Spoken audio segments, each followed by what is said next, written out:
আলাইকুম, আদাব, শুভেচ্ছা দিবেন, শুভ অপরাহ্ন। আমি নজরুল ইসলাম বাবুল, সিলেটের সুপ্রতিষ্ঠিত ও সুনামধন্য খাদ্য প্রস্তুতকারী প্রতিষ্ঠান পিজা এন্ড কোম্পানির স্বত্বাধিকারী। আমি বিগত দিনে সিলেট চেম্বার অফ কমার্সের দুইবারে নির্বাচিত পরিচালক ছিলাম, পাশাপাশি রাজনীতির সাথে সম্পৃক্ত ছিলাম। গত বছরের 17 আগস্ট জাতীয় পার্টির চেয়ারম্যানের প্রেরিত পত্রে দলীয় সকল পদ পদবি থেকে পদত্যাগ করেছি। তখন ব্যবসায়িক কাজে যুক্তরাজ্যের লন্ডনে অবস্থান করার বিষয়টি গণমাধ্যম ও সিলেটবাসীকে জানাতে পারেনি। সেখানে আমি অসুস্থ হয়ে পড়ি, লন্ডনে অবস্থান করে চিকিৎসা নিতে হয়। 5 জানুয়ারি সকালে আমি দেশে ফিরেছি। আমার ইচ্ছে ছিল ধীরে সুস্থে আপনাদের সবাইকে দেখে বিষয়টি বলার জন্য। আমি 20 জুলাই 2024 লন্ডনে যাই এবং 17 আগস্ট আমি বৈষম্য বিরোধী ছাত্র আন্দোলনের সঙ্গে ঐক্যমত পোষণ করে আমি জাতীয় পার্টির সমস্ত পদ পদবি থেকে আমি পদত্যাগ করি। কারণ আমি দেখেছি যে জাতীয় পার্টি বৈষম্য বিরোধী ছাত্র আন্দোলনের পক্ষে কোনো কাজ করতেছে না, সেই জন্য আমি পদত্যাগ করি। সাংবাদিক বন্ধুগণ, সম্প্রতি একটি ঘটনার সাথে অনেকেই আমার সাবেক রাজনৈতিক পরিচয় জড়িয়ে সংবাদ প্রচার করছেন। কয়েকটি গণমাধ্যমে প্রচারে প্রকাশ করা হয়েছে গত শুক্রবার 24 জানুয়ারি। আপনারা সবাই জানেন, হয়তো জানার কথা, বাদ জুম্মা সাগরদিঘির পারে মৎস্য ভবন সংলগ্ন একটি জায়গা আমার নেতৃত্বে দখলের চেষ্টা করা হয়েছে। সবিনয়ে সাংবাদিক বন্ধুদেরকে জানাচ্ছি, প্রকৃতপক্ষে ঘটনাটি সঠিক নয়। সাগরদিঘির পারে ওই জায়গাটি দখলের চেষ্টা করা হয়নি, বরং দখল মুক্ত করা হয়েছে। জায়গাটি সিলেটের একটি চিহ্নিত ভূমিরেখ চক্র দীর্ঘদিন ধরে গ্রাস করার পায়তারা চালিয়ে আসছে। তারা সেখান থেকে একটি একতলা বাসায় নিজেদের টর্চার সেল তৈরি করেছিল, যেটা সিলেটের আয়নাগর নামে পরিচিত ছিল, যা বিভিন্ন গণমাধ্যমে সংবাদ হিসেবে প্রকাশিত হয়েছে।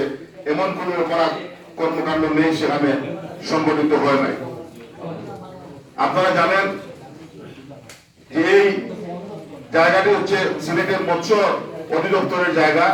সেটা নিয়ে মামলা চলতেছে, হাইকোর্টে মামলা চলতেছে এবং মামলা চলাকালীন সময়ে তৎকালীন ফ্যাসিস্ট সরকারের আমলে আমরা দেখেছি যে এসটিএস গ্রুপ নামে একটি গ্রুপ তৎকালীন বাণিজ্য মন্ত্রী টিপু মুন্সির সাথে আঘাত করে এই জায়গাটি 16 বছর দখল করে রেখেছে।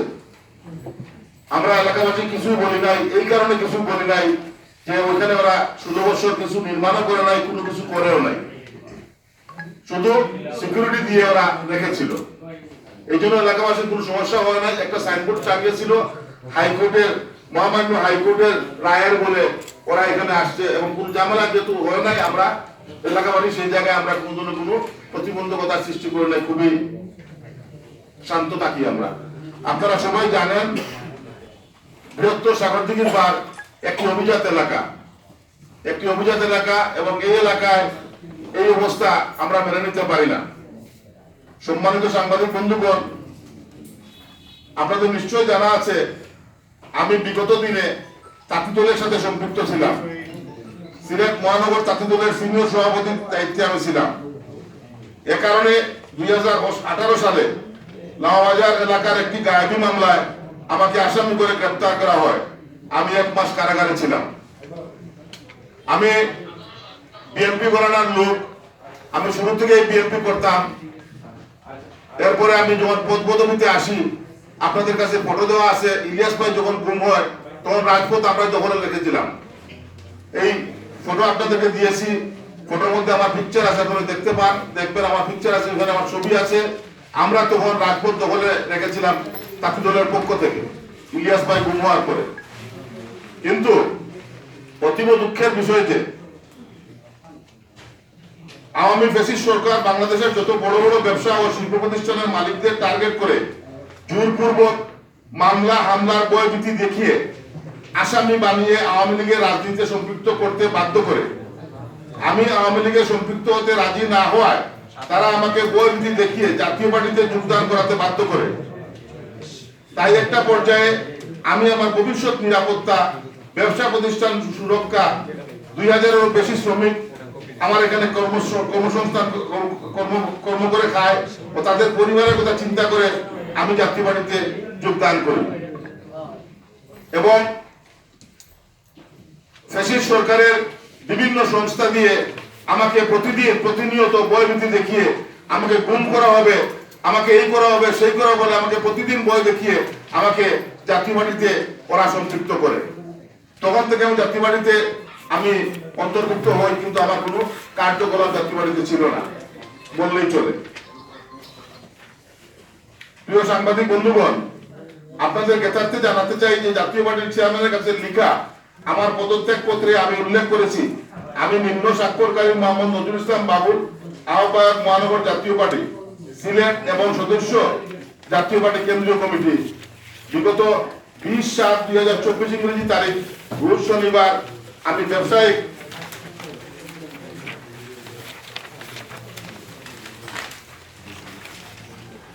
প্রয়োজনে লন্ডনের উদ্দেশ্যে দেশ ত্যাগ করি। লন্ডনে অবস্থানকালীন সময়ে বাংলাদেশে উঠা সংস্কারের লক্ষ্যে দেশের ছাত্র সমাজের 1 জুলাই 2024 ইংরেজি সন থেকে 4 দফা দাবিতে বৈষম্য বিরোধী ছাত্র আন্দোলনের ব্যানারে পরিচালিত ন্যায্য আন্দোলনে পূর্ণ সমর্থন ব্যক্ত করি। সদ্য ক্ষমতাচ্যুত ফ্যাসিবাদী আওয়ামী লীগ সরকার ছাত্র জনতার এই আন্দোলনের প্রতিহত করবার জন্য সরকারের অনুগত পুলিশ ও অন্যান্য বাহিনী দিয়ে ছাত্র জনতার উপর নির্বিচারে গুলি চালিয়ে স্মরণকালের ভয়াবহ গণহত্যা সংঘটিত করে। পূর্বে এদেশে কোনো আন্দোলন ও এ ধরনের গণহত্যা সংঘটিত হয়নি। তৎকালীন সংসদের বিরোধী দল হিসেবে জাতীয় পার্টি দায়িত্বশীল ভূমিকা নিতে ব্যর্থ হইয়াছে। দলের একজন দায়িত্বশীল সদস্য হয়ে আমি এ দায় এড়াতে পারি না। একজন সচেতন দেশপ্রেমিক নাগরিক হিসাবে আমার পক্ষে ফ্যাসিবাদী সরকারের অনুগত বাহিনী নির্বিচারে গুলি চালিয়ে নিরস্ত্র এবং নিরপরাধ মানুষ হত্যা কোনোভাবে মেনে নেওয়া সম্ভব নয়। এই ঘৃণ্য অপরাধের প্রতি ধিক্কার জানিয়ে আমি জাতীয় পার্টির সকল দলীয় ঐক্যে পদত্যাগ করিবার সিদ্ধান্ত গ্রহণ করিয়াছি। জাতীয় পার্টির কাছে প্রেরিত পদত্যাগ পত্রের অনুলিপি আমার কাছে রয়েছে। জাতির বিবেক, সাংবাদিক সমাজ, আমি এতদিন ধরে একটি বিষয়ে জানাতে পারিনি। বিগত সিলেট সিটি কর্পোরেশন নির্বাচনের সময় পলাতক শেখ হাসিনার নেতৃত্বাধীন পতিত ফ্যাসিস্ট সরকার তার বিভিন্ন সরকারি সংস্থার লোকজন দিয়ে জোরপূর্বক আমাকে নির্বাচনে অংশগ্রহণ নিতে বাধ্য করে। তারা আমাকে নানাভাবে চাপ প্রয়োগ করে ট্রাম্প কার্ড হিসেবে ব্যবহার করে পাতানো নির্বাচনকে সুষ্ঠু নির্বাচন হিসেবে দেখিয়ে সিলেট নগরীর সাথে প্রতারণা করেছে।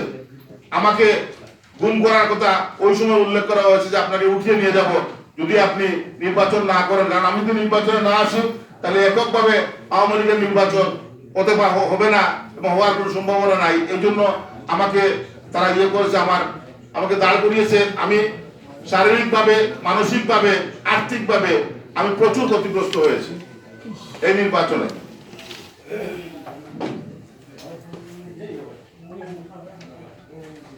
এসব কারণে বিগত সংসদ নির্বাচনে আগে আমি কৌশলে আমার জানমাল, ব্যবসা প্রতিষ্ঠান নিরাপত্তার স্বার্থে তাদের প্রার্থীকে সমর্থন দিয়ে পাতানো নির্বাচন থেকে আমি সরে দাঁড়াই। আপনারা সবাই জানেন বিগত সংসদ নির্বাচনে আমাকে এক আসন নির্বাচন করার জন্য আমাকে ট্রাম্প কার্ড হিসেবে ওরা আবার ব্যবহার করেছিল, কিন্তু আমি খুবই কৌশলে আমি তাদেরকে সমর্থন দিয়ে আমি সেখান থেকে সরে এসেছি। বিগত আওয়ামী ফ্যাসিস্ট সরকারের কত ভয়ঙ্কর তাদের সাংবাদিক সমাজ সহ দেশের আপামর জনতার কাছে এখন পানির মতো পরিষ্কার।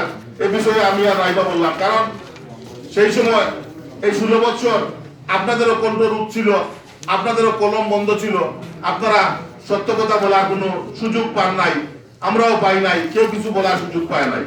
এখন আমাদের সময় এসেছে, আমাদের সুযোগ এসেছে। প্রিয় সাংবাদিক বন্ধুগণ, আপনারা নিশ্চয় জানেন আমি সাগরদিঘির পাড় সমাজ কল্যাণ সংস্থার সভাপতি।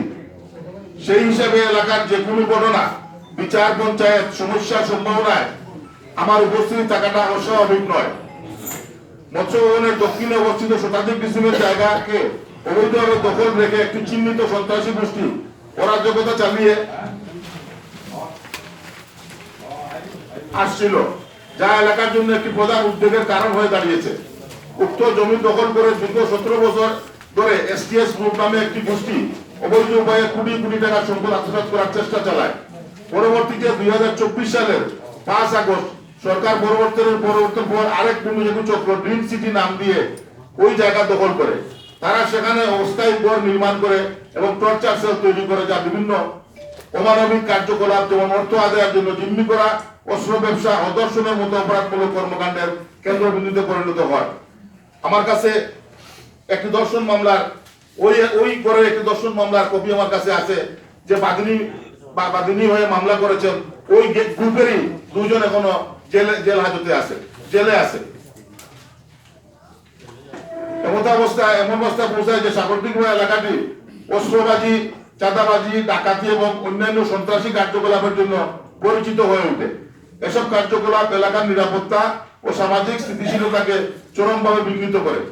আপনারা সবাই জানেন, আমিও বিদেশে থেকে পত্রপত্রিকায় দেখেছি, নিউজে দেখেছি যে একজন রাজনীতিকে নাকি ওখানে এই করে নিয়ে ওনার কাছ থেকে 25 লক্ষ টাকা নেওয়া হয়েছে এবং ওনার হাতে পায়ের রক কেটে, আমি ঠিক জানি না, আমি লন্ডন থেকে শুনেছি ওনাকে আমাদের ওখানে মণিপুরি শ্মশানঘাট আছে ওখানে ফেলে দেওয়া হয়েছিল। এরপরে কি হয়েছে আমি জানি না।